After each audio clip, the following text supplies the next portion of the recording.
The audience is in place tonight. The candidates are here. Lord knows everyone knows each other by now. And so we get underway tonight as, again, this Republican primary battle finds itself at a critical stage. And the voters here in Florida and across the country are dialed in and paying attention.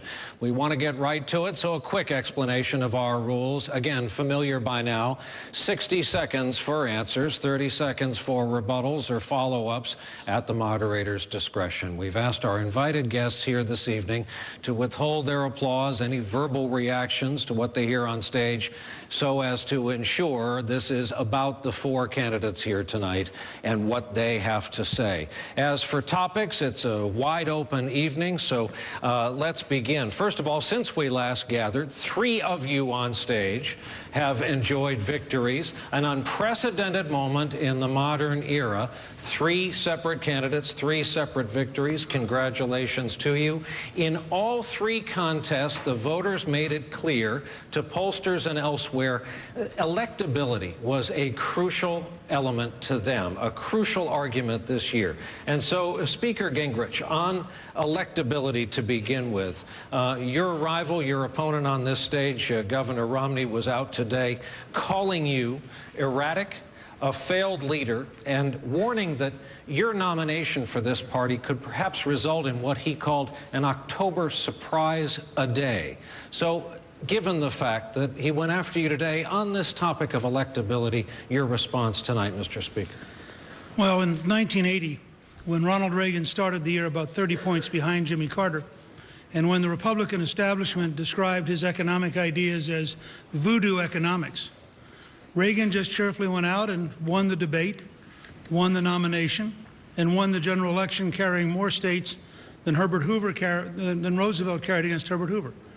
I would suggest that a solid conservative who believes in economic growth through lower taxes and less regulation, who believes in an American energy program, who believes in a strong national defense, and who has the courage to stand up to the Washington establishment, may make the Washington establishment uncomfortable, but is also exactly the kind of bold, tough leader the American people want.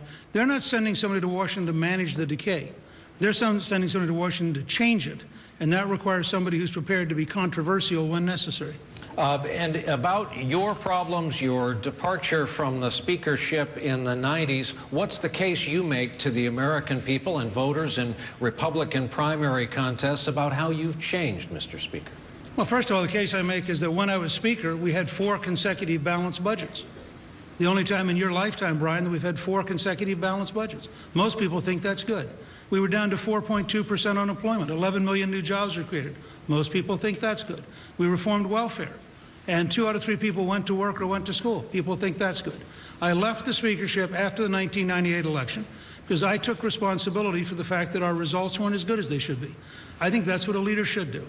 I took responsibility, and I didn't want to stay around as Nancy Pelosi has. I wanted to get out and do other things. I founded 4 small businesses, and I'm very comfortable that my 4 years as Speaker, working with a Democratic president, achieved the kind of conservative values that most Republicans want to have in a president. Governor Romney, for his part, the Speaker said about you that you were dancing on eggs during this campaign, a good salesman with a weak product. And even Chris Christie, one of the most popular politicians in this country, speaking on your behalf, said this weekend your challenge is, quote, going to be how to connect with people. Same question to you about electability.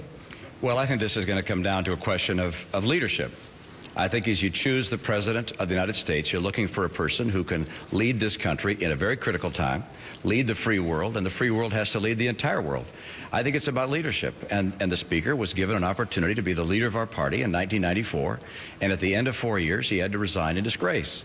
Now, in the 1970s, he came to Washington. I went to work in my first job in the 1970s at the bottom level of a consulting firm.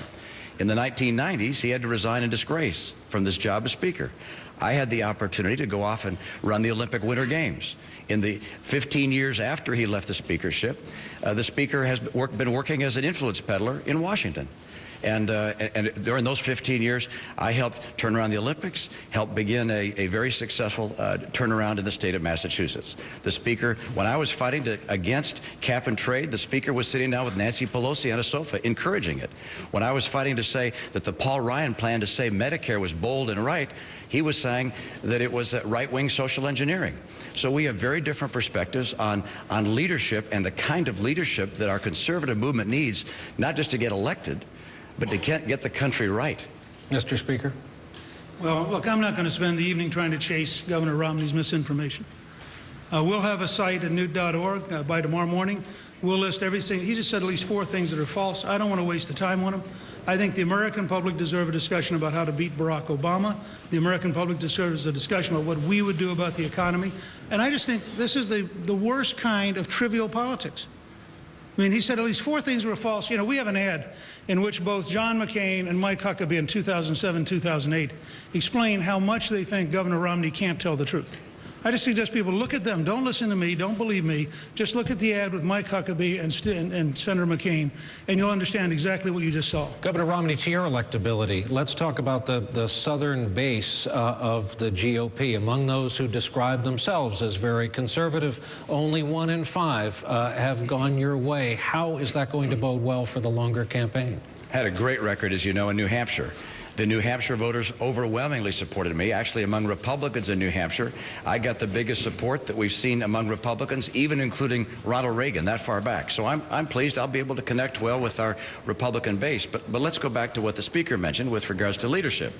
And that is that, I mean, we don't have to take my word for the facts. They're accurate. I'll point out that they're accurate. But the truth is that the members of his own team, his congressional team, after his 4 years of leadership, they moved to replace him. They also took a vote, and 88% of Republicans voted to reprimand the Speaker. And he did resign in disgrace after that. This was the first time in American history that a Speaker of the House has resigned from the House. And so that was the judgment rendered by his own people as to his leadership. Look, don't forget, at the end of the Speaker's term as Speaker, his approval rating was down to 18%. We suffered historic losses after his 4 years in office.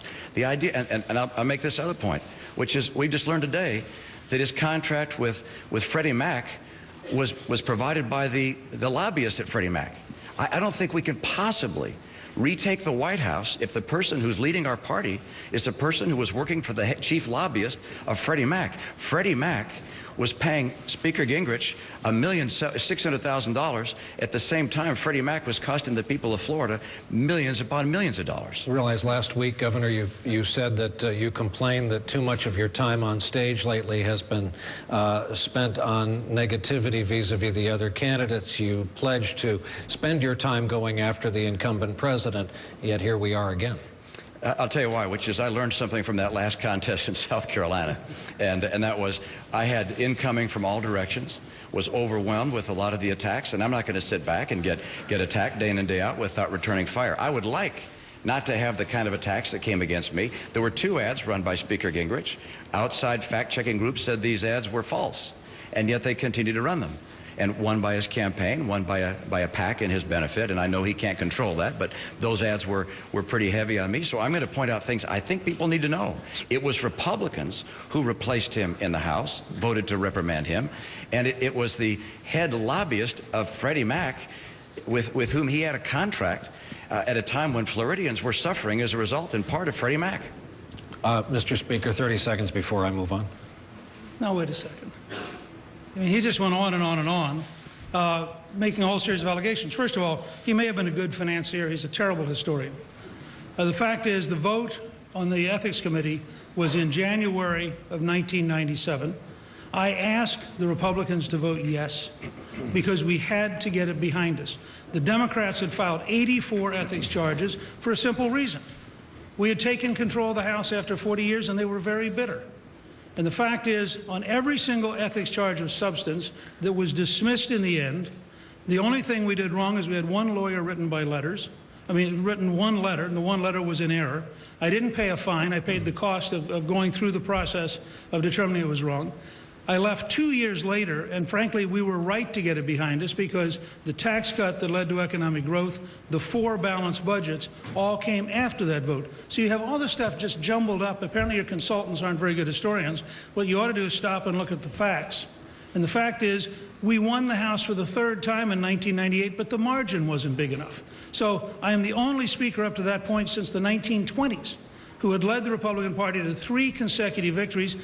By the way, in 2006, when you chaired the Governors Association, we lost governorships, and in the 4 years that you were governor, we lost seats in the Massachusetts legislature. So I think as a party builder, the 20 years I spent building the House Republican Party stands pretty good as an example of leadership. Senator Santorum, you have labeled this choice as being between an erratic and a moderate.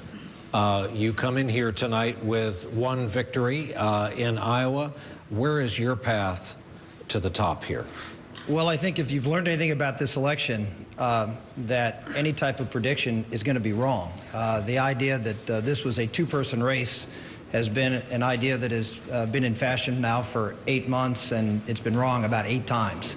And so we're looking at this race trying to paint a positive vision for our country. You asked my path to victory.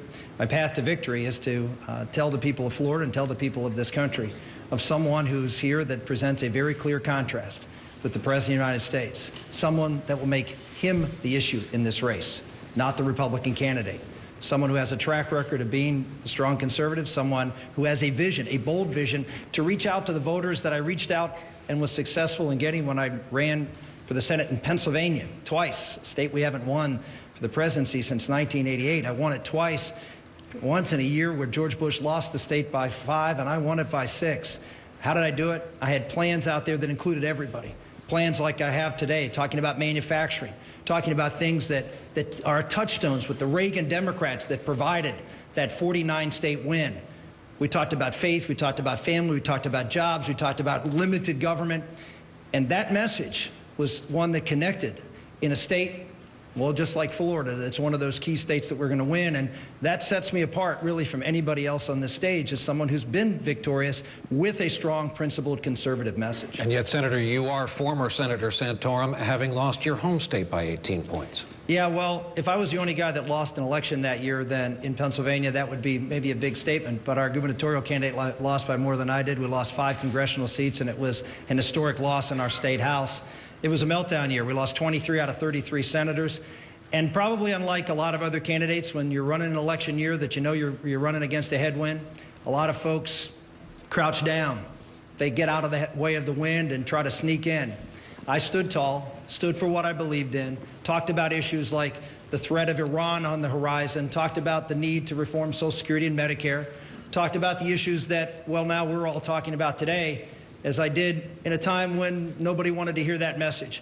I also was running with a president who was sitting at about 35% favorable, and I was standing by him and trying to reform Social Security and trying to fight the war and win the war in Iraq, and I stand by that. And one of the things I figured out when I was running in that tough election year, there's one thing worse than losing an election, and that's not standing for the principles that you hold. Congressman Paul, there is no denying you have an enthusiastic base of support. We could hear them outside tonight. Yet there was that recent interview you were asked if, while campaigning, you envision yourself in the Oval Office, and you said, not really, but I think it's a possibility. So that begs the question about your path and when you will give an honest answer about perhaps your third-party plans going forward. Are you in this regardless of the outcome to your right here on this stage? Well, unlike others, maybe they sit around and daydream about being in the White House. I just don't sit around daydreaming about it. But I'm in a race. I'm in a good race. You talk about electability.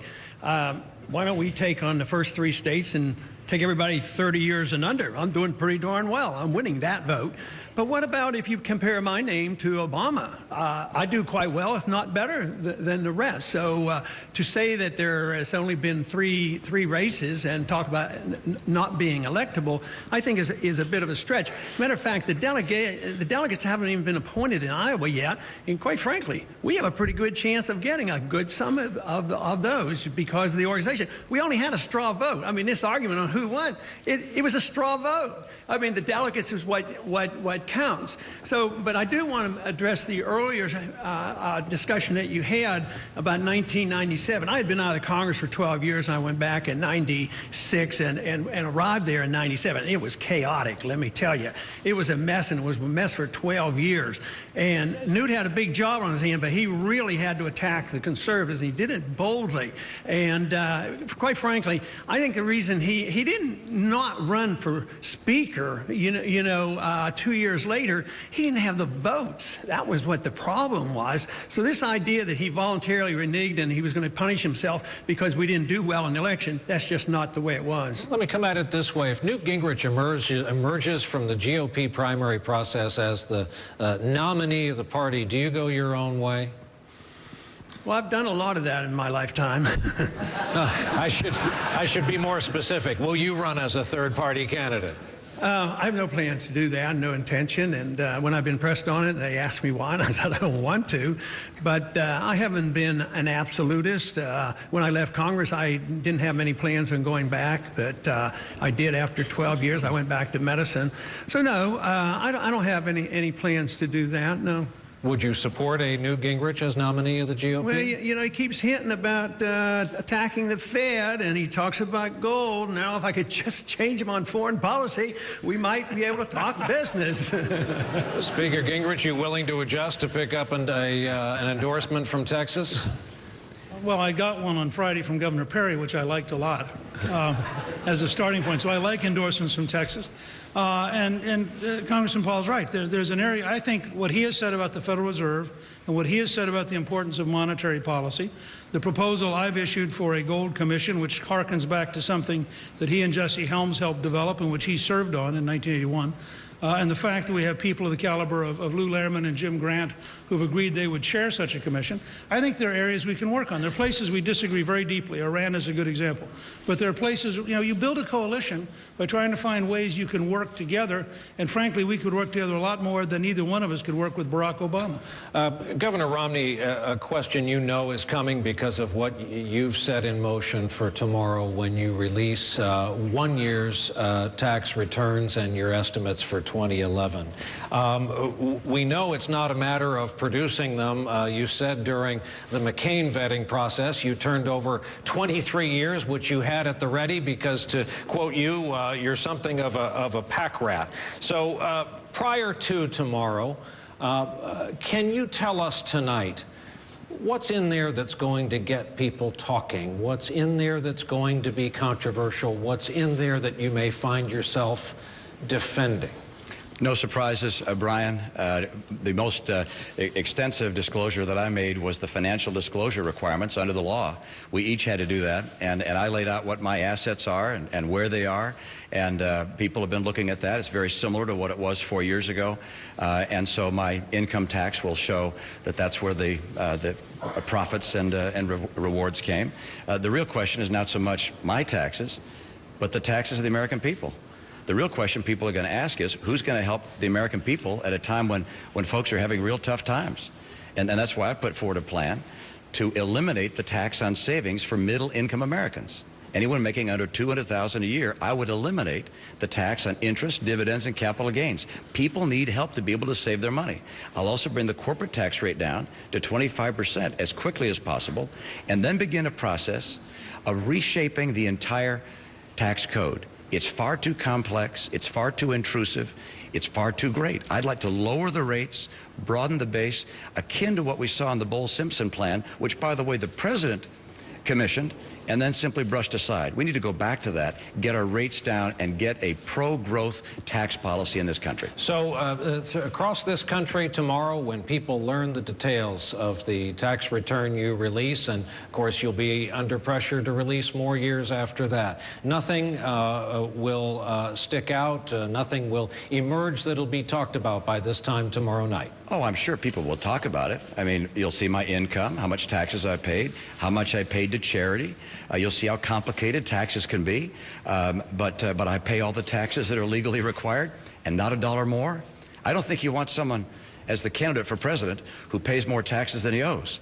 So I'll point out that that's the case. And will there be discussion? Sure. Will it be an article? Yeah. But is it entirely legal and fair? Absolutely. I'm proud of the fact that I pay a lot of taxes.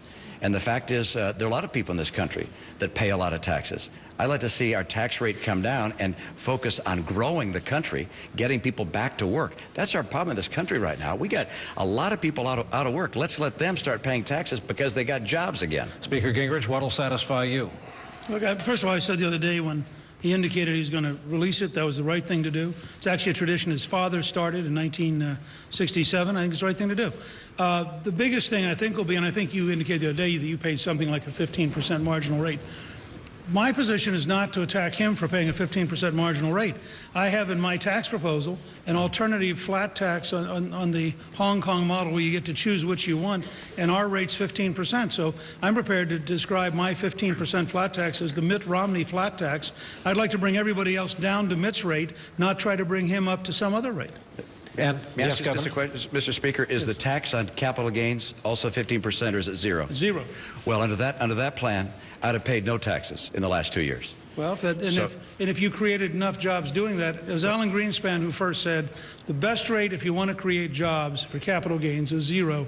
My #1 goal is to create a maximum number of jobs to put the American people back to work. It's a straightforward argument. And Governor, how about your father's model of 12 years worth of returns? You know, I agree with my dad on a lot of things, but we also disagree. And going out with 12 years of returns is not something I'm going to do. I'm putting out 2 years, which is more than anyone else on the stage. I think it'll satisfy the interest of the American people, see that I pay my taxes, where I give my charitable contributions to, and I think that's the right number. More broadly, Governor, just an aside, have you been surprised at the degree to which your wealth has become an issue? You spoke rather forcefully in South Carolina over the weekend on Saturday night about this, about the degree to which you've had to defend, as you put it, your success in business. Yeah, I knew that was going to come from the Obama team. I understood that. We see that on the left. I was surprised to see people in the Republican Party pick up the weapons of the left and start using them to attack free enterprise. I think those weapons will be used against us. I think it's very unfortunate. I will not apologize for having been successful. I did not inherit what my wife and I have, nor did she. What we have, what I was able to build, I built the old-fashioned way, by earning it, by working hard. And I was proud of the fact that we helped create businesses that grew, that employed people.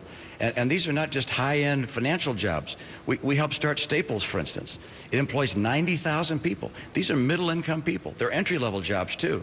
I'm proud of the fact that we help people around the country. Bright Horizons Children's Centers, the Sports Authority, Steel Dynamics, a new steel company. These employ people, middle-income people. And the nature of America is individuals pursuing their dreams don't make everyone else poorer. They help make us all better off. And so I'm not going to apologize for success or apologize for free enterprise. I believe free enterprise is one of the things that we have to reinvigorate in this country if we want to get people working again. Senator Santorum, Governor Romney has said, and he said it again tonight, he expected these attacks from the other side. He's been taking fire as he would from the Democrats, from the group on this stage. That means you, that includes you. I didn't mean to include... No, I have not. I have not fired at Governor Romney on his work at Bain Capital. In fact, I've been maybe unique in that regard that I haven't. I believe in capitalism. I believe in free markets. I believe Governor Romney can go out and earn whatever he can, and hopefully he creates jobs by earning that money and investing in companies. My only question with Governor Romney is that, you know, to be a great defender of capitalism and talk about the importance of capitalism, free markets, and in the case of Bain, constructive capitalism and destructive capitalism. My question to Governor Romney and to Speaker Gingrich, if you believe in capitalism that much, then why did you support the bailout of Wall Street, where you had an opportunity to allow destructive capitalism to work, to allow a failure of a system that needed to fail because people did things that in capitalism you pay a price, and we should have allowed those financial institutions to go through the bankruptcy process, and we would have had resulted not what we're seeing here in Florida with this lengthy recession/depression of a housing market. You would have seen the effects of what Governor Romney advocated for and advocates today at Bain Capital, which is allowing companies that do not do their job, cannot be competitive, make mistakes, to fail and pay the price instead of having government come in and prop them up. And Speaker Gingrich, just tonight, 2 hours ago, in fact, you released your 06 contract with Freddie Mac. We alluded to this earlier. Your company was paid $25,000 a month, $300,000 for the year, but it didn't provide a further explanation of services for Freddie Mac. Why 1 year's worth? Governor Romney today used the expression work product. He wants to see your work product, and the word lobbying's been thrown around, and you strongly disagree with that. Well, first of all, if you read the contract, and we can go back and check to get the other years, it's not that. We had to work through the process of getting an approval because there was a confidentiality agreement. But if you read the contract, which we've posted, and the Center for Health Transformation had to get permission to post, it has very clearly, I was supposed to do consulting work. Now, the governor did consulting work for years. I've never suggested his consulting work was lobbying. So let me start right there.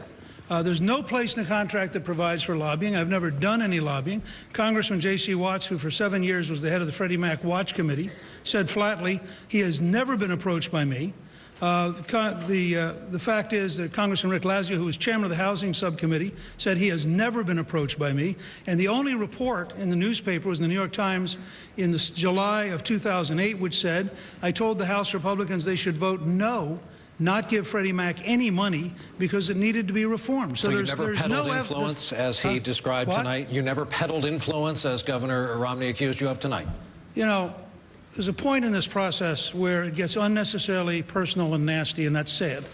The fact is, I've had a very long career of trying to represent the people of Georgia, and as Speaker, the people of the United States. I think it's pretty clear to say that I have never, ever gone and done any lobbying. In fact, we brought in an expert on lobbying law and trained all of our staff, and that expert is prepared to testify that he was brought in to say, here is how the bright line between what you can do as a citizen and what you do as a lobbyist. And we consistently, for 12 years, running 4 small businesses, stayed away from lobbying precisely because I thought this kind of defamatory and factually false charge would be made. Well, Mr. Speaker, you were on this stage at a prior debate. You said you were paid $300,000 by Freddie Mac as an historian. They don't pay people $25,000 a month for 6 years as historians. That adds up to about $1.6 million. They weren't hiring you as an historian, and this contract proves that you were not an historian. You were a consultant. It doesn't say that you provided historical experience. It said that you were as a consultant, and you were hired by the chief lobbyist of Freddie Mac, not the CEO, not the head of public affairs, by the chief lobbyist of Freddie Mac. You also spoke publicly in favor of these GSEs, these government-sponsored entities, at a very time when Freddie Mac was getting America in a position where we'd have a massive housing collapse. You could have spoken out aggressively. You could have spoken out a way to say these guys are wrong, this needs to end, but instead you were being paid by them. You were making over $1 million. At the same time, people in Florida were being hurt by millions of dollars. This is a good example, though. As a businessman, you know that the gross revenue of Bain wasn't your personal income. We had a company. The company had 3 offices. The company was being paid. My share annually was about $35,000 a year. And the fact is, I offered strategic advice, largely based on my knowledge of history, including the history of Washington. Government-sponsored enterprises include, for example, telephone cooperatives, rural electric cooperatives, federal credit unions. There are many different kinds of government-sponsored enterprises, and many of them have done very good things. And in the early years, before some people, particularly Jim Johnson and other Democrats, began to change the model, you can make a pretty good argument that in the early years, those housing institutions were responsible for a lot of people getting a lot of good housing. There's no question about that, but we're talking about one. We're talking about Freddie Mac. Right. And that one did a lot of bad for a lot of people. And you were working there, making over $1 million for your entities controlled and owned by you. Owned by you. I don't know whether 100% owned by you, but I presume owned by you, over $1.6 million. And you said it was $300,000. It was $1.6 million. So Matt, that's a difference. Matt, what's the gross revenue of Bain in the years you were associated with it? What's the gross revenue? very substantial, but I think it's irrelevant compared to the fact that you were working for Freddie Mac. Wait a second. You were working very for substantial. Did Bain ever do any work with any company which did any work with the government, like Medicare? We didn't do any work with the government. I didn't have an office in K Street. I wasn't a lobbyist. I've never worked in Washington. So you were working there. We have congressmen who also say that you came and lobbied them in favor. I didn't lobby them. You have congressmen who say that you came and lobbied them with regards to Medicare Part D. At the same time, your senator was taking in contributions. You just jumped a long way over here, friend. Well, another area of influence peddling. No, not, you know. Let me be very clear, because I understand your technique, which you used on McCain, you used on Huckabee, you've used consistently, okay? It's unfortunate, and it's not going to work very well because the American people see through it. I have always publicly favored a stronger Medicare program. I wrote a book in 2002 called Saving Lives and Saving Money. I publicly favored Medicare Part D for a practical reason, and that reason is simple. The U.S. government was not prepared to give people anything, insulin, for example, but they would pay for kidney dialysis. They weren't prepared to give people Lipitor, but they'd pay for open heart surgery. That is a terrible way to run Medicare. I am proud of the fact, and I'll say this in Florida, I'm proud of the fact that I publicly, openly advocated Medicare Part D. It has saved lives. It's run on a free enterprise model. It also includes health savings accounts and include Medicare alternatives, which gave people choices. And I did it publicly, and it is not correct, Mitt. I'm just saying this flatly because you've been walking around this state saying things that are untrue. It is not correct to describe public citizenship, having public advocacy as lobbying. Every citizen has the right to do that. And what I did on behalf of Medicare, I did out in the open, publicly, and that is my right as a citizen. Here's why it's a problem, Mr. Speaker. Here's why it's a problem. And that is, if you're getting paid by health companies, if your entities are getting paid by health companies that could benefit from a piece of legislation, and you then meet with Republican congressmen and encourage them to support that legislation, you can call it whatever you'd like. I call it influence peddling. It is not right. It is not right. You have a conflict.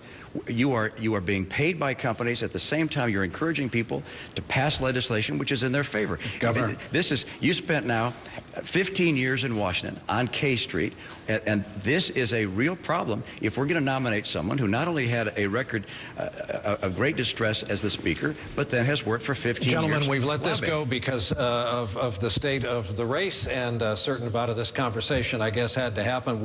This also has to happen. We have to go to a break. We'll come back. We'll talk about foreclosure. We'll talk about foreign policy. We'll welcome in the other two gentlemen of this conversation when we continue from Tampa.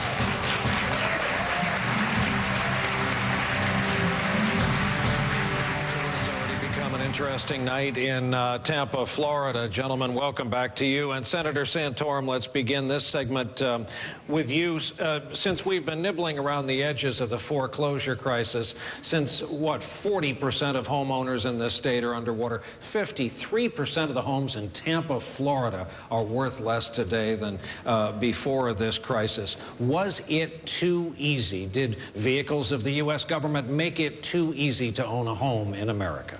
Well, the answer, unfortunately, is yes to that. And there were several of us in the United States Senate back in 2005 and 2006 who saw this on the horizon, who saw the problem with Freddie and Fannie, and tried to move forth with the bill. I was on the banking committee. We voted a bill out of committee to try to solve this problem, to constrain Fannie and Freddie. And there were a lot of people out there fighting that, including Harry Reid and his minions on the other side of the aisle. I signed a letter along with 24 other senators that said, we either do something now, stop the filibuster of this bill. Harry Reid, Barack Obama, Joe Biden, all of whom were in the Senate at the time. They were filibustering this bill to allow reform of Fannie and Freddie. And we said, if this doesn't happen, if we don't constrain these two behemoths from continuing to underwrite this subprime mortgage problem, then we're going to have a collapse. Unfortunately, that proved to be true. The problem now is, what are you going to do about it? And what I've said is that, as you heard me say before, let capitalism work. Allow these banks to realize their losses and create an opportunity for folks who have houses to realize their losses and at least help them out. That's why I proposed in my tax plan. When I talk about 5 areas where I allowed deductions, well, one of them would be to be able to deduct losses from the sale of your home. Right now, you can't do that. You have to pay gains depending on the amount, but you can't deduct the losses. This is something I think is important temporarily to put in place to allow people the freedom to be able to go out and get out from underneath these houses that they're holding on to, and at least get some relief from the federal government for doing so. Congressman Paul, should that be any role for the government? Are those folks owed anything for being under? Well, the government owes them a free market and a sound monetary system, but they didn't give it to them. They gave them a mess. They gave them a financial system that literally created this problem. And it was compounded. First, the line of credit to the Federal Reserve. It was excessive. Everybody now admits in Washington interest rates were kept too low too long. But not only that, in addition to that, it was an insult to injury because they kept interest rates especially low with Freddie Mac and Fannie Mae, and there was a line of credit there, and it was a guarantee. Matter of fact, I had introduced legislation 10 years before the bubble burst to eliminate that line of credit. But then the Community Reinvestment Act added more fuel to it, forcing banks to make loans that are risky loans. So the whole bubble was easily seen. The consequences were anticipated. It was all government manufactured. But the question is what do you do after you come upon a mess that the government and the politicians created? The best thing you can do is get out of the way, because you want the prices to come down so that people will start buying them again. But politicians can't allow that to happen. Our policies in Washington still has been to try to stimulate houses and keep prices up. But this whole thing about how we get involved in this low interest rate to stimulate the economy, almost everybody in Washington now, and almost all spectrums of the economic sphere, do not believe in wage and price controls, but they believe in controlling interest rates. That's one half of the whole economy, and here we have a bunch of guys getting in a room in secret, deciding what interest rates should be, and they create this mess. So yes, we need to get out of the way, but instead, the debt has to be liquidated. The mortgage derivatives was a monster. A lot of people made a lot of money on that, but guess what? Federal Reserve, to the tune of trillions and trillions of dollars, as well as TARP funds, were used to bail out the people that made all this money. Guess what happened to the bad debt that should have been wiped off the book? They should have gone bankrupt. It was dumped on the taxpayers, and the taxpayers still have it. And as long as you maintain that debt on the books, you're not going to have growth. This is why Japan hasn't recovered. We're in 4 years now, and it's going to continue until we understand who creates the business cycle, how it happens, and what you have to do to get out of it. Gentlemen, 30 seconds, please, on this, starting with Governor Romney. To help these homeowners or not? To help them, of course we help them. Pam Bondi here in Florida is cracking down on people who are committing fraud, number one. Number two, you have to get government out of the mess. The government's created the mess. Number three, you're going to help people see if they can't get more flexibility from their banks. Right now with Dodd-Frank, we made it harder for banks to renegotiate mortgages to help people get out. And finally, you got to get the economy going again with people having jobs. With Florida with 9.9% unemployment and with 18% real unemployment in this state and underemployment, you're not going to get housing recovered unless you get jobs created again. Speaker. Well, I think, first of all, if you could repeal Dodd-Frank tomorrow morning, you would see the economy start to improve overnight. I mean, people don't realize, this builds a little bit on what Congressman Paul said. The fact is, Dodd-Frank has led the biggest banks to get bigger. It is crushing independent banks. It has an anti-housing bias. Federal regulators are slowing down and making it harder to make loans for housing, and it is crippling small business borrowing. All those things are a function of a bill passed by the Democrats called Dodd-Frank. If they would repeal it tomorrow morning, you would have a better housing market the next day. Do you really think the financial system is over-regulated? That's the second mention of Dodd-Frank tonight. I really think that yes, of course it's overregulated. When you put that much power in the Treasury under Geithner, it's an invitation to corruption. When you have a bias in the bill which makes the big banks get bigger, exactly the opposite of what a rational policy would be, it's a bad bill. When you have regulators walk in small local banks and say, do not loan money on housing, it's a bad idea. Governor Romney, was it over-regulated prior to the collapse? It was poorly regulated. Markets have to have regulation to work. You can't have everybody open up a bank in their garage. You have to have regulation, but it's got to be up to date. And they didn't have capital requirements put in place for the different classes of assets banks had. They also didn't have regulation properly put in place for mortgage lenders.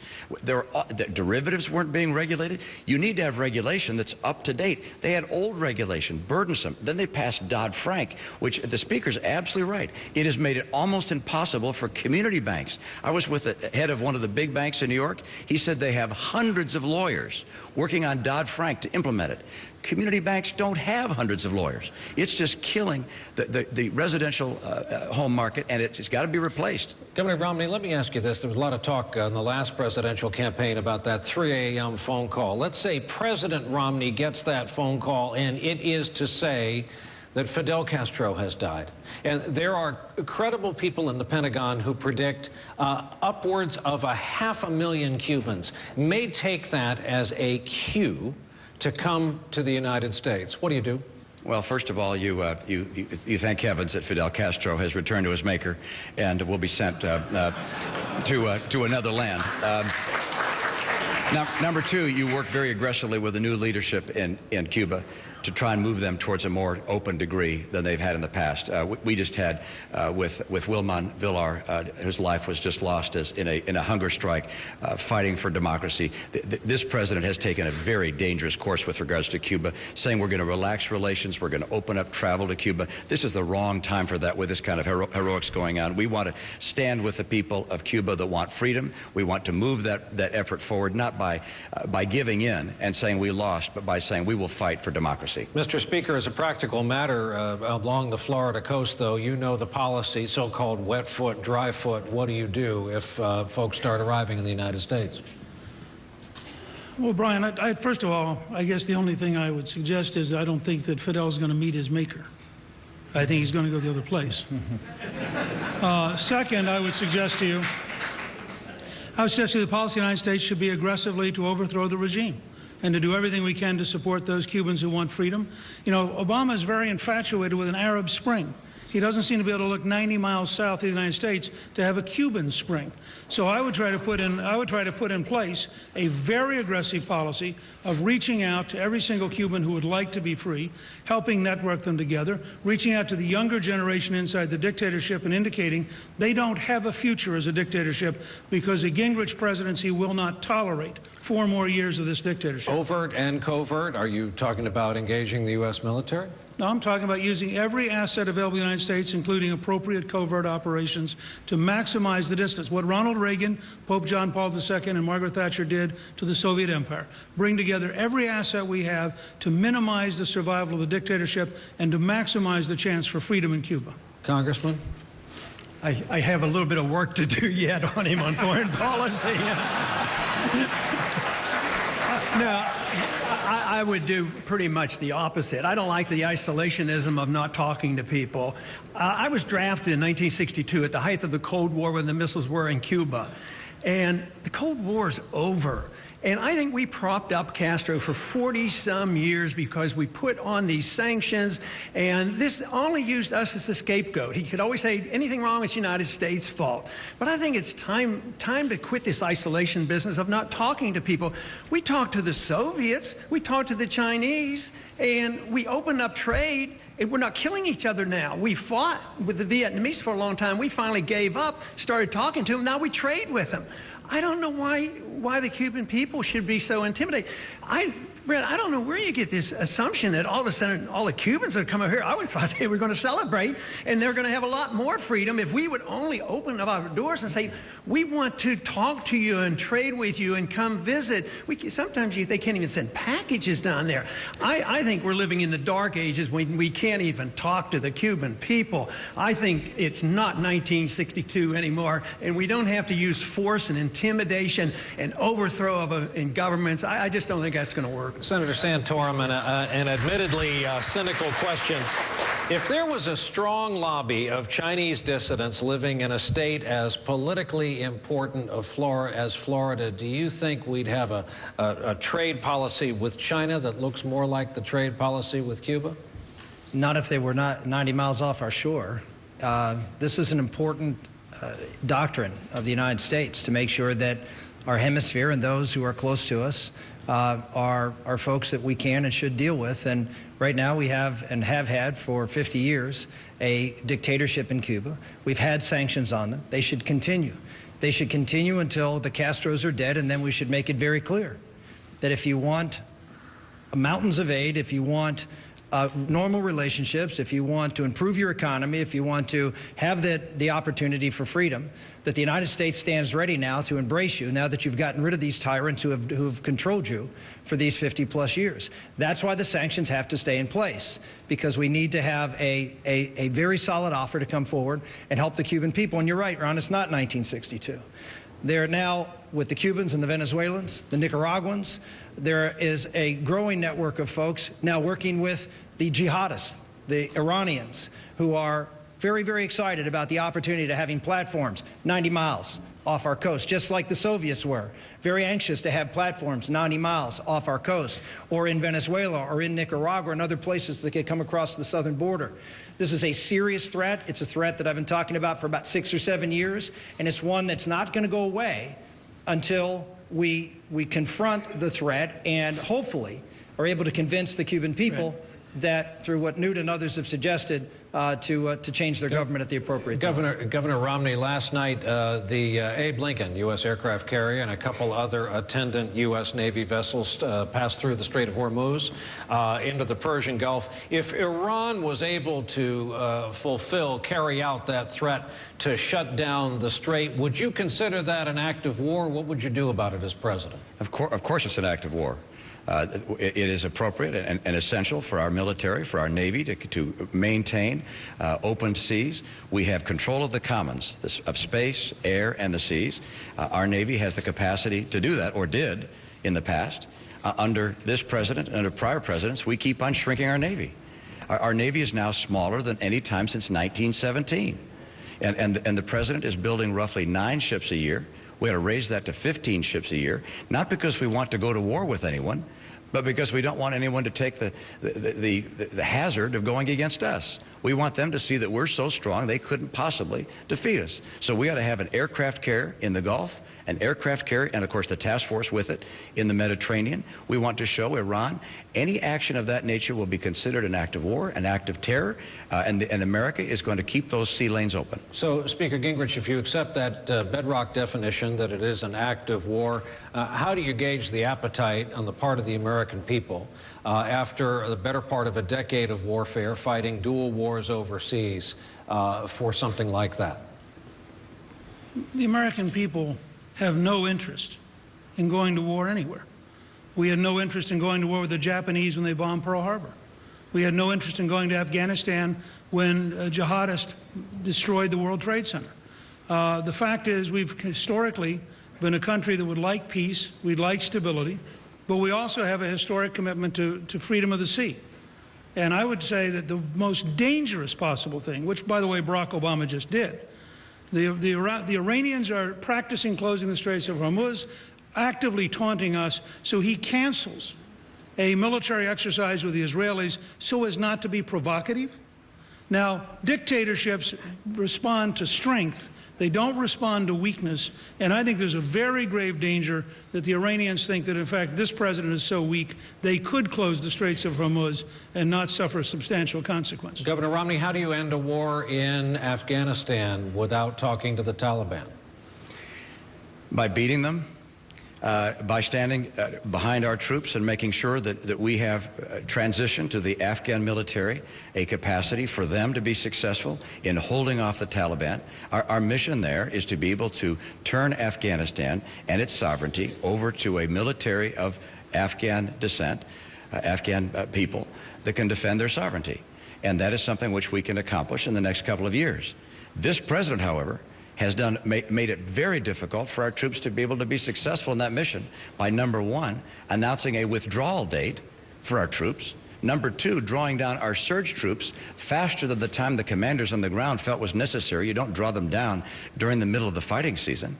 And finally, by not overseeing elections in Afghanistan to assure that the selection of their president was seen by the people as being legitimate. And he has failed in executing a policy in Afghanistan that would optimize our prospects of success. Go ahead. I was just going to ask, any appetite on this stage to negotiate with the Taliban? Congressman? No, and I wanted to get involved in the discussion. No, go ahead. Because the question was, you know, would you go to war? And Mitt said he would go to war. But you have to think about the preliminary act that might cause them to want to close the Straits of Hormuz, and that's a blockade. We're blockading them. Can you imagine what we would do if somebody blockaded the Gulf of Mexico? That would be an act of war. So the act of war has already been committed, and this is a retaliation. But besides, there's no interest whatsoever for Iran to close the Straits of Hormuz. I mean, they need it as much as we do. I mean, so you have to put that in a perspective. But this whole idea that we have to go to war because we've already committed an act by blockading the country, and I don't see. And I think Newt is right. I think he's wrong about World War II. I think the people were ready because we did it properly and we declared it and we won it quickly. But no, the people are not ready. We don't have any money. We have too many wars. The people want to come home, and they certainly don't want a hot war in Iran right now. And I think that would be the most foolish thing in the world to do right now, is take on Iran. Right now, for us, another break. I'll welcome two colleagues out here to the stage when we continue from Tampa right after this.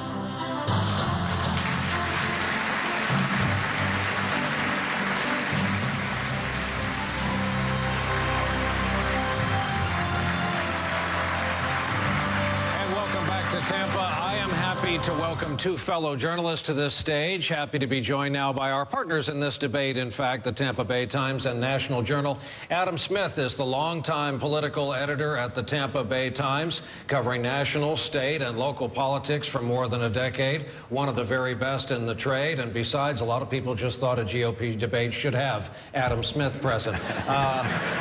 Beth Reinhardt is a political correspondent for National Journal. She is a Florida native, was a veteran political reporter at the Miami Herald for 11 years. But one piece of business, Senator Santorum, I had to go to a break. I didn't get you in on what we'll call the Iran round, because you've talked about this a lot, specifically as a last resort, if you'd said, as you said, taking out Iran's nuclear program. The problem with that, so many in the military tell you, is the target list. Where do you limit it?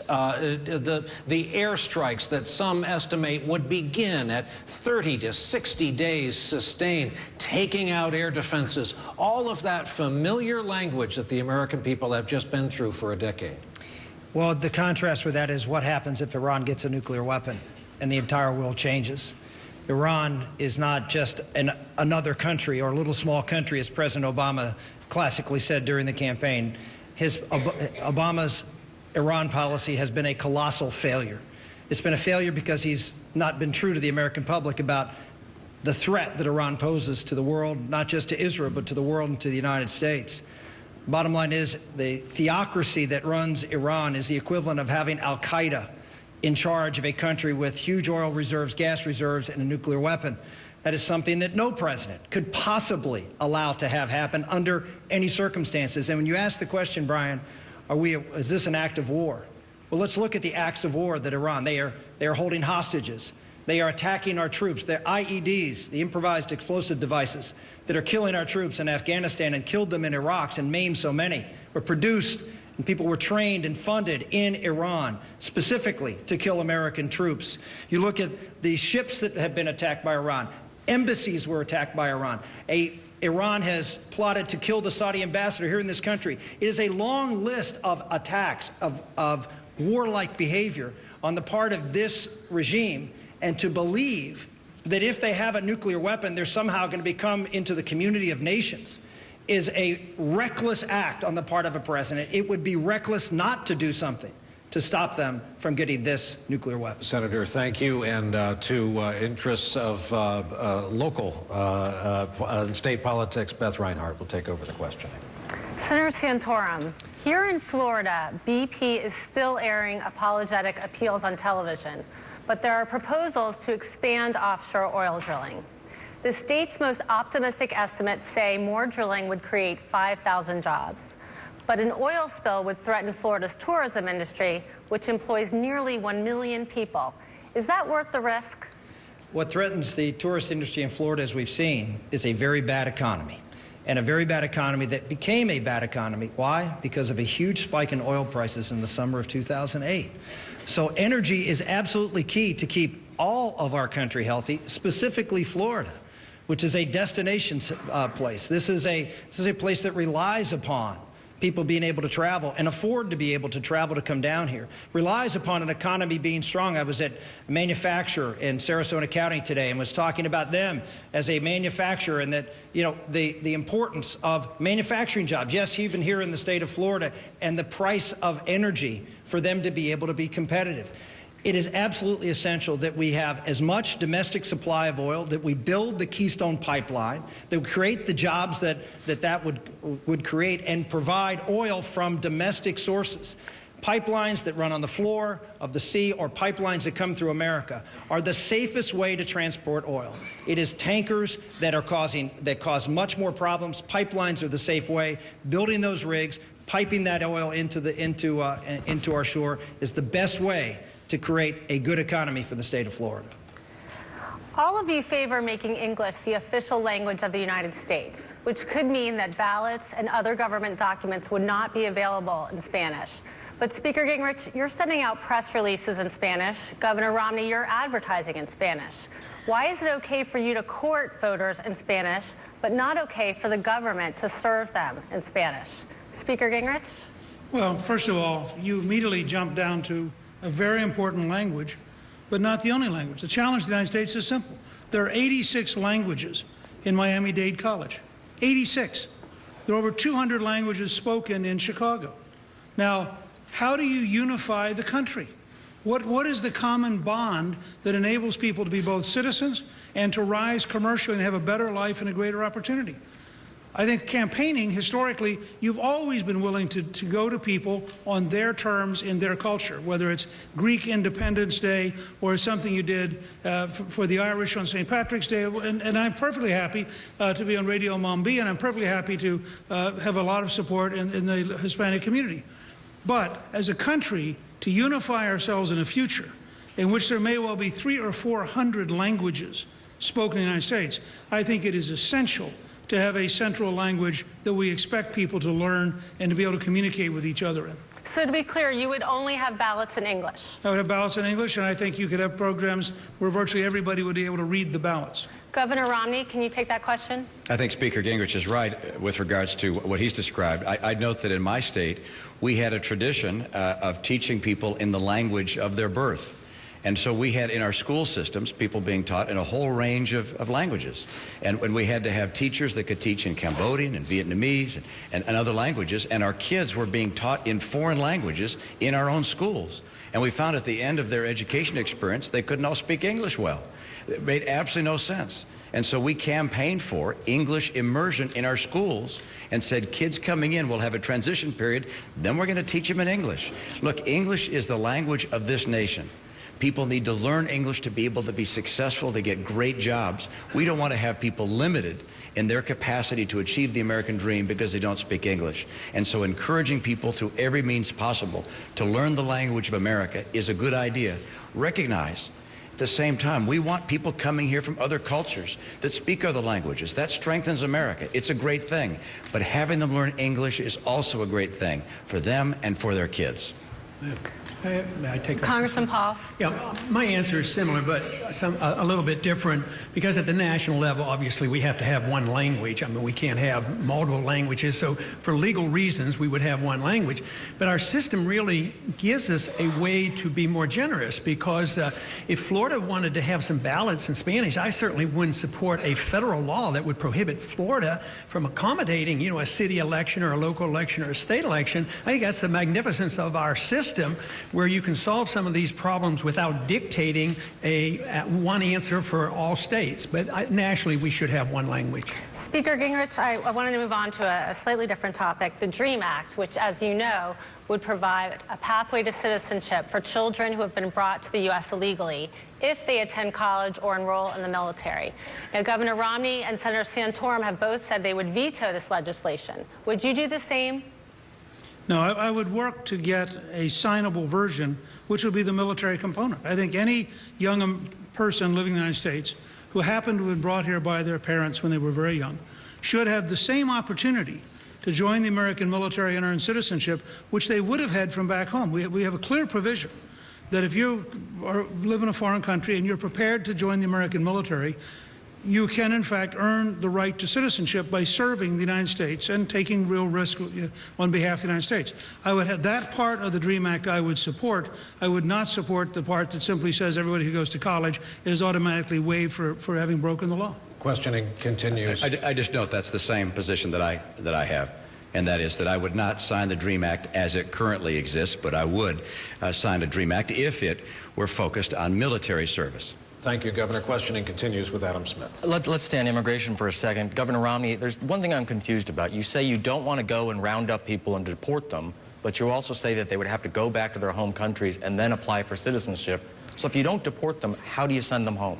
Well, the answer is self-deportation, which is people decide that they can do better by going home because they can't find work here because they don't have legal documentation to allow them to work here. And so we're not going to round people up. The way that we have in this society is to say, look, people who've come here illegally would, under my plan, be given a transition period and the opportunity during that transition period to work here. But when that transition period was over, they would no longer have the documentation to allow them to work in this country. At that point, they can decide whether to remain or whether to return home and to apply for legal residency in the United States, get in line with everybody else. And I know people think, but that's not fair to those that have come here illegally. Isn't that what we have now? If somebody doesn't feel they have the opportunity to America, they can go back anytime they want to. Yes, we'd have a card that indicates who's here legally. And if people are not able to have a card and have that through an e-verify system determine that they are here legally, then they're going to find they can't get work here. And if people don't get work here, they're going to self-deport to a place where they can get work. Ultimately, with this transition period in place, we would then allow people to get in line at home and to come back to this country after they've reached the front of the line. But I just don't think it's fair to the people who have loved ones waiting in line legally to come to America and say, guess what? We're going to encourage a wave of illegal immigration again by giving amnesty of some kind to those that have come here illegally. Senator Santorum, self-deportation, is that a valid concept?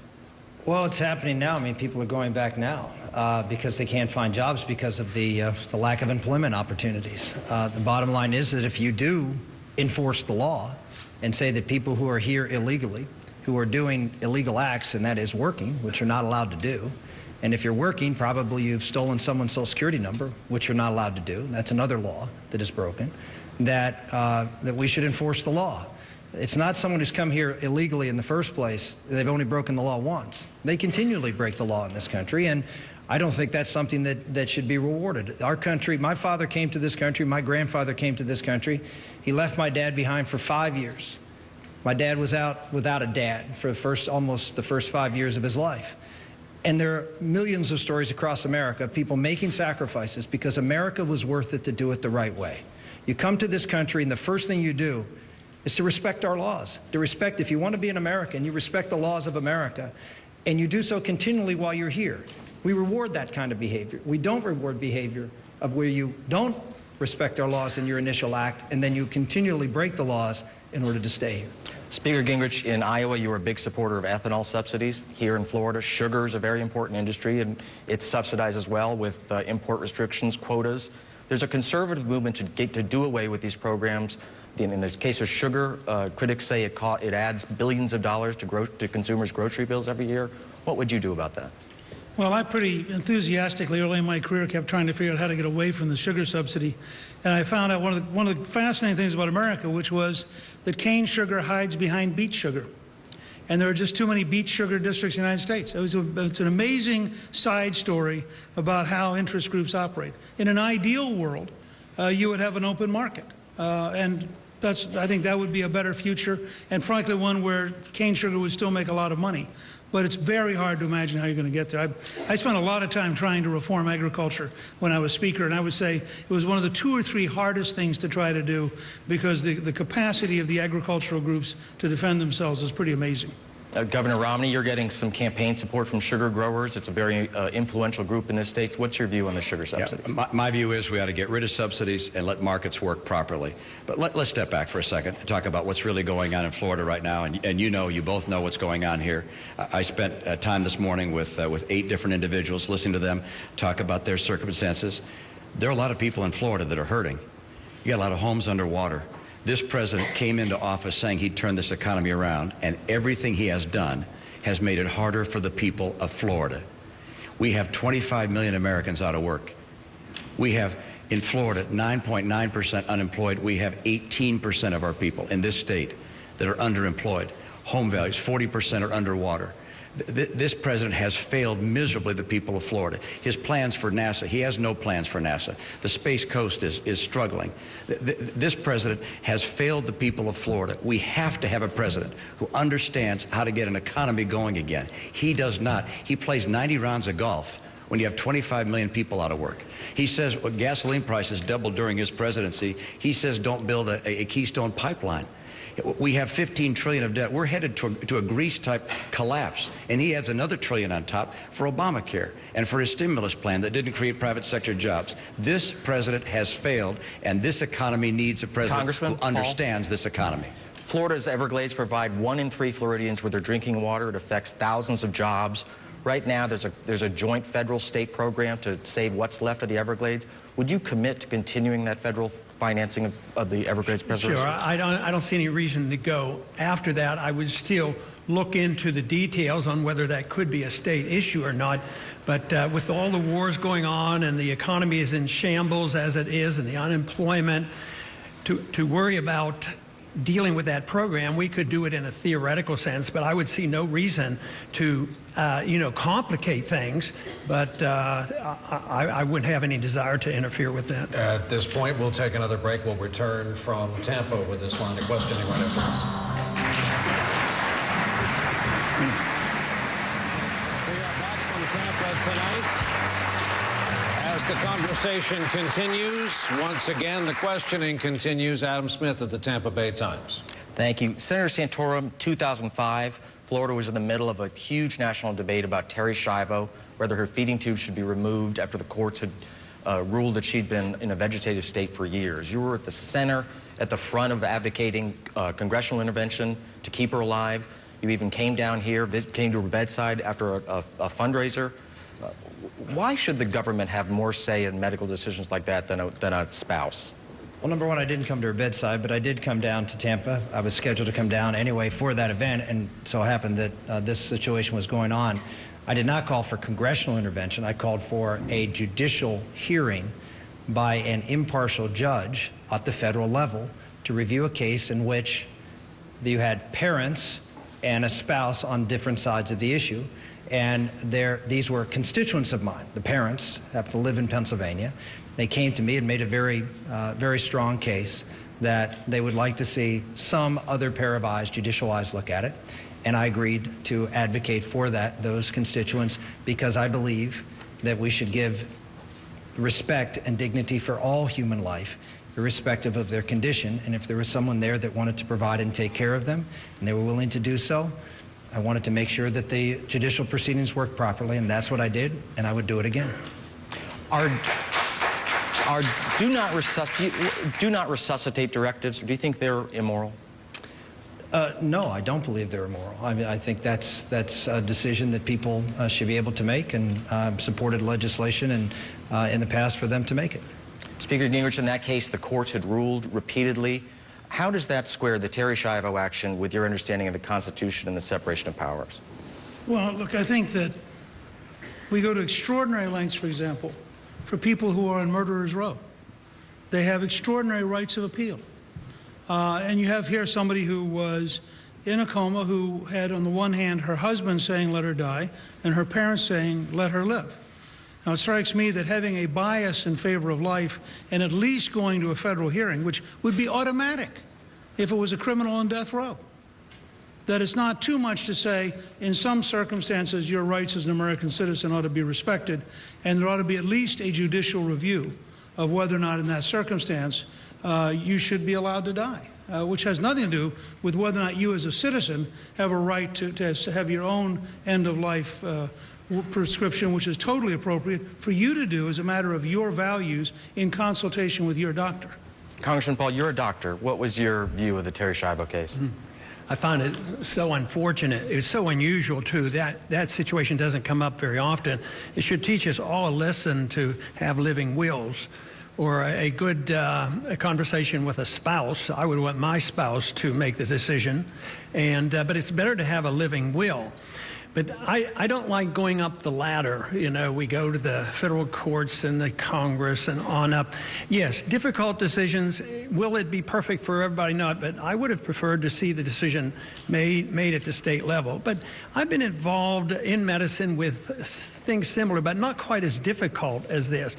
But usually we deferred to the family, and it wasn't made a big issue like this was. This was way out of proportion to what happens more routinely. But I think it should urge us all to try to plan for this and make sure either that one individual that's closest to you makes the decision or you sign a living will, and this would have solved the whole problem.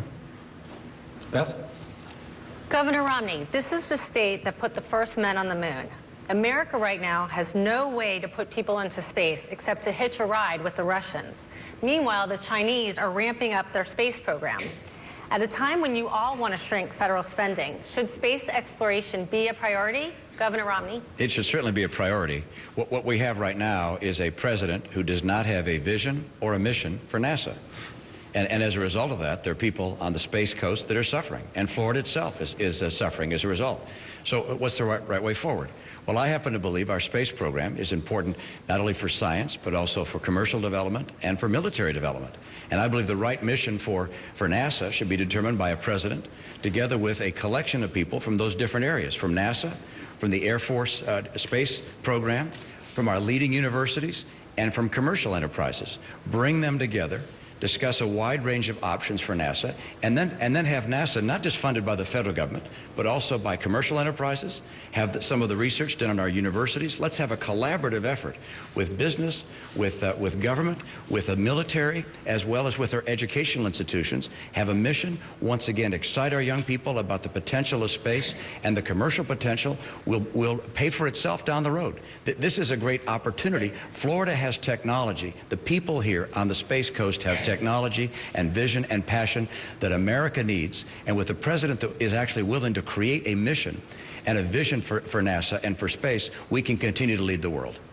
Speaker Gingrich, would you put more tax dollars into the space race and commit to putting an American on Mars instead of relying on the private sector? Well, the two are not incompatible.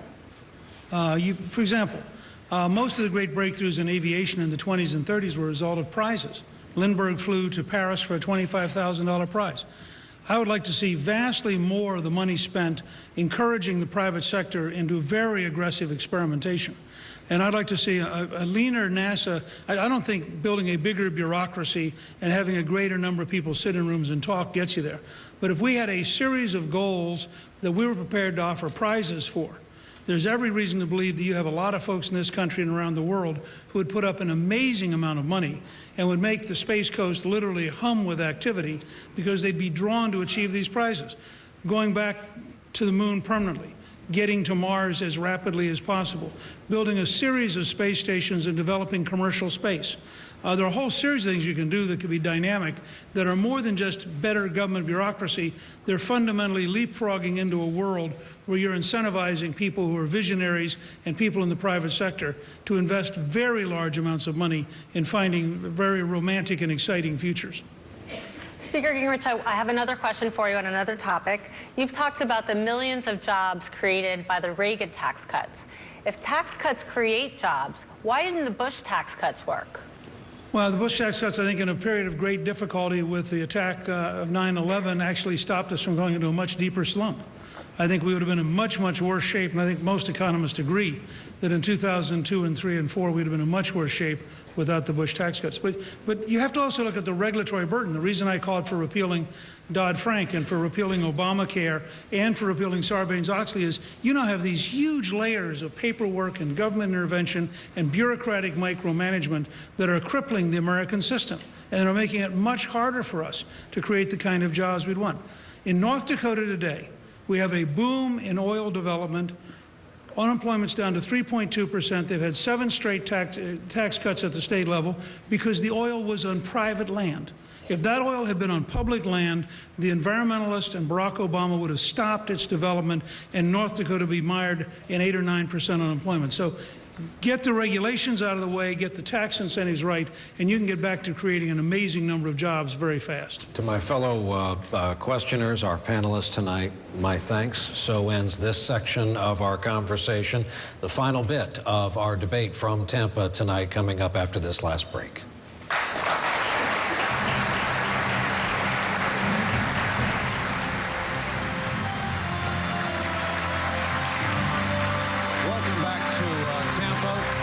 Final section of our conversation tonight. We're back down to the five of us here on stage. I thought we'd talk a little bit more big picture.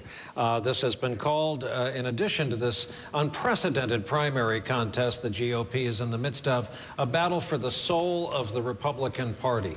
Governor Romney, the question is about that soul. What have you done to further the cause of conservatism as a Republican leader?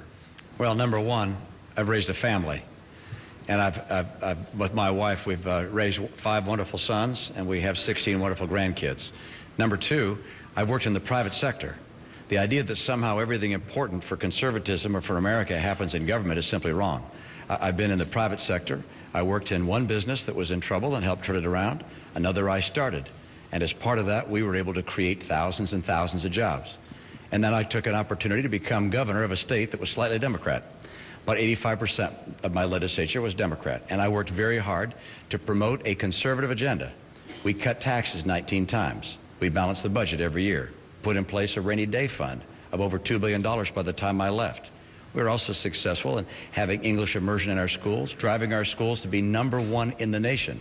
That kind of a conservative model in a state like Massachusetts was a model in many respects that other states could look at and say, okay, conservative principles work. We were able to reach across the aisle to fight for conservative principles, and now I'm taking that to a presidential campaign, wrote a book about those principles that lay out why I believe they're right for America. Mr. Speaker, you've been talking a lot about conservative principles in this campaign so far. Is that enough for you? Is that good enough? Look, I don't want to spend my time commenting on it. I'd like to just tell you that I went to a Goldwater organizing session in 1964. I met with Ronald Reagan for the first time in 1974. I worked with Jack Kemp and Art Laffer and others to develop supply-side economics in the late 70s. I helped Governor Reagan become President Reagan. I helped pass the Reagan economic program, and I worked with the National Security Council on issues involving the collapse of the Soviet Empire. I then came back, organized a group called GOPAC, spent 16 years building a majority in the House for the first time since 1954, the first re-elected majority since 1928, developed the Conservative Opportunity Society, talked about big ideas, big solutions. So I think it's fair to say I've spent most of my lifetime trying to develop a conservative movement across this country that relates directly to what we have to do. And I think only a genuine conservative who's in a position to debate Obama and to show how wide the gap is between Obama's policies and conservatism can in fact win, because he's going to spend $1 billion trying to smear whoever the nominee is, and we better be prepared to beat him in the debate and prove exactly how wrong his values are and how wrong his practices are. Which, Senator Santorum, gets us back to electability, the gap between the Republican Party and the president. Some of the newspaper headlines about this gathering we were going to have tonight. In Florida, Romney seeks to link Gingrich to foreclosure crisis. And here's a second one. The verdict is in. Mitt Romney's Bain Capital problem is real. What's the net effect of all this, of the tax release tomorrow, of the Freddie Mac release tonight, on your party, say your candidacy as you try to go forward? Well, I would say that there are more fundamental issues than that, where there's a gap and a problem with the two of the gentlemen who are up here with me. And one is on the biggest issue that we have to deal with in this election that's crushing the economy, will crush it even further, and crush freedom, and that's Obamacare. Governor Romney's plan in Massachusetts was the basis for Obamacare. Speaker Gingrich, for 20 years, supported a federal individual mandate, something that Pam Bondi is now going to the Supreme Court saying is unconstitutional. Speaker Gingrich, for 20 years, up until last year, supported an individual mandate, which is at the core of Obamacare. If you look at cap and trade, Governor Romney was very proud to say that he was the first state in the country as governor to sign a cap on CO2 emissions. The first state in the country to put a cap, believing in the global warming, and criticized Republicans for not believing in it, as did, by the way, Speaker Gingrich, who was for a cap and trade program with incentives business incentive, but was for the rubric of cap and trade, not specifically the cap and trade bill that was out there. Again, huge, huge differences between my position and where President Obama is, but not so on two major issues. You go down and you look at the Wall Street bailouts I said before. Here's one where you have folks who preach conservatism, private sector, and when push came to shove, they got pushed.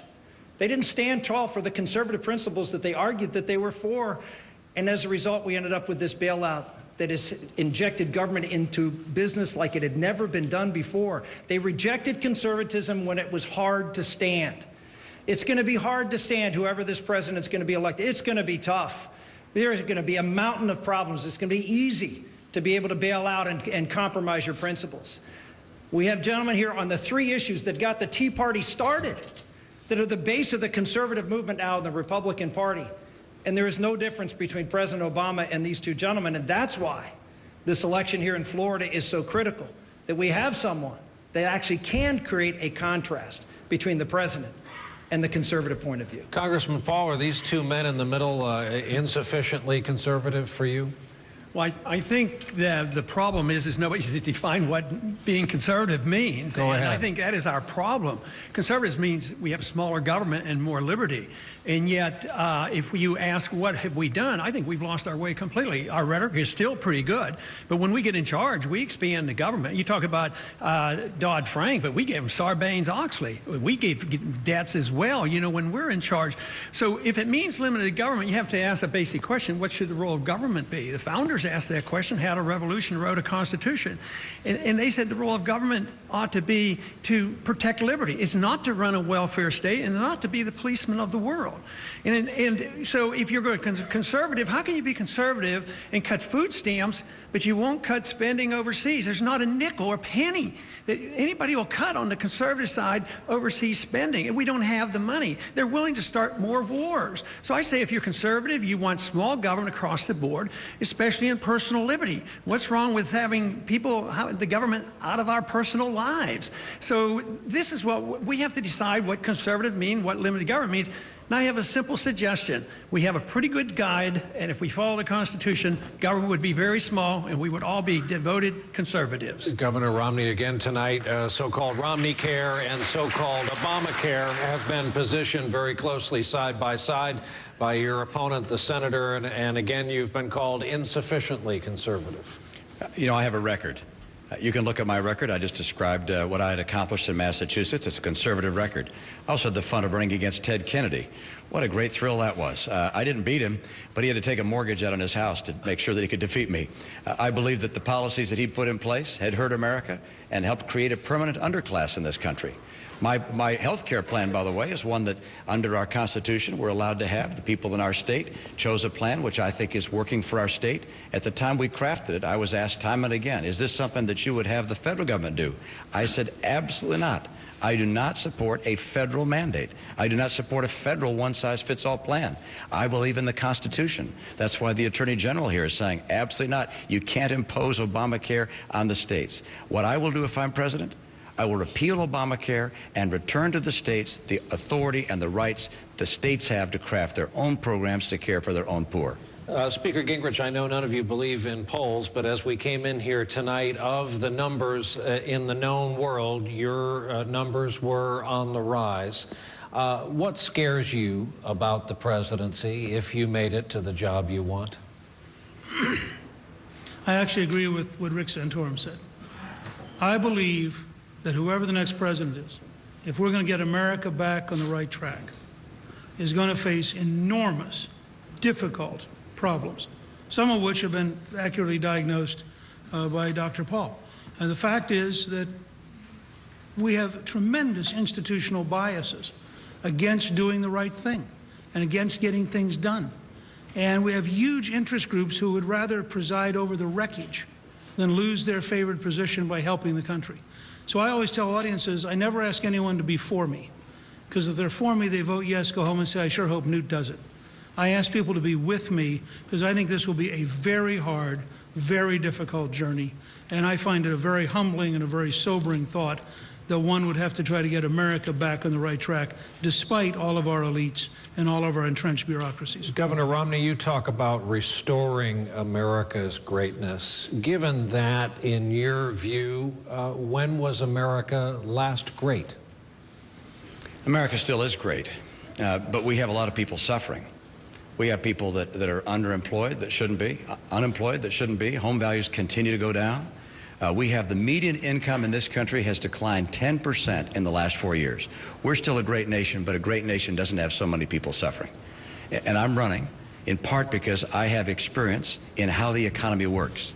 And I want to use that experience to get people working again, to get our economy working again. And the idea to get our economy working is not to have the government play a more intrusive role in how our economy works, but instead to do the 7 things that always get an economy going. Get taxes competitive, regulation as modest as possible and modernized, get ourselves energy independent, open up trade with other nations and crack down on cheaters, make sure we don't have crony capitalism, that's what we have going on right now, build human capital through education, and also finally balance the budget. People will not invest in an economy and create new jobs if they think we're going to hit a grease-like wall. I will do those 7 things and get America working again. I want to thank all of our candidates and our hosts, of course, here at the University of South Florida. We are obligated at this point to say, go Bulls, for our hosts here, for our viewers here on your NBC station. Our coverage will continue. I'll be back with you shortly.